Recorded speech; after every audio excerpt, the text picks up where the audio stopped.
The member for Port Adelaide. Thank you, Mr Speaker. I might try again with a question to the Prime Minister.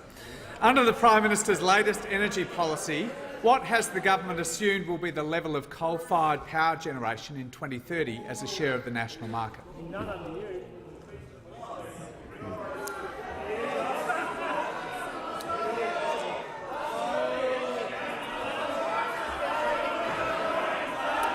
Members on my left, the Minister for Energy and Environment.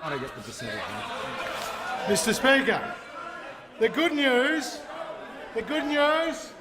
is that under the coalition there will be more coal and gas in the energy mix than under the Labor Party, Mr Speaker.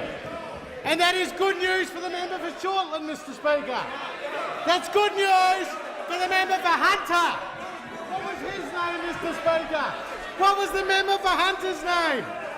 What was the member for Hunter's name, Mr Speaker?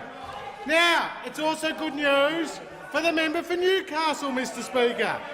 It's also good news for the member for Herbert, Mr Speaker. The good news is that we will have more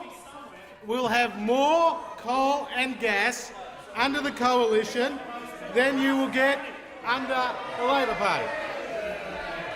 Now, under the National Energy Guarantee, coal and gas by 2030 will be 64 to 72%. Now, Mr Speaker, under the Labor Party, what will that be? Thermal generation, synchronous generation.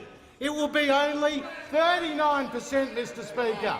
That's no good for the jobs in the member for Shortland's electorate, but he doesn't matter about jobs anymore. He's forgotten them. It doesn't matter about the member for Hunter's electorate anymore because he's forgotten them. The Energy and the Environment will resume his seat. The member for Hunter will cease interjecting loudly into my left ear. The member for Port Adelaide on a point of order. Thank you, Mr Speaker. A point of order on direct relevance. The member for Port Adelaide will just resume his seat for a second. The Minister for Transport will cease interjecting. The purpose in me calling the member for Port Adelaide is to actually hear his point of order. So if I could hear the point of order, that would be helpful. Thank you, Mr Speaker. My point of order is on direct relevance. It was a very short question seeking a share of coal-fired power, not coal and gas-fired power. Just coal. The Minister for Energy and Environment has the call. Good try to the member for Port Adelaide. You know why he doesn't care about coal anymore? Because it's all closed in South Australia, Mr Speaker. Because under this plan, the Northern Power Station would have had a much better chance to still be in operation, or indeed something equivalent to being in its place. And you know what the great irony is? In the member for Port Adelaide State of South Australia, as a result of the closure of the Northern Power Station, they have now been the Minister for Energy and the Environment will just from Victoria. If you just resume his seat for a second. I've listened to the question very, very closely and the minister's answer, and he's got about a minute to go. He's certainly addressed the substance of the question in his remarks so far, but he's now moving beyond that into a more general discussion. So in the last minute, he needs to confine himself to the subject matter of the question. Port Adelaide gives you a lot to talk about, Mr Speaker.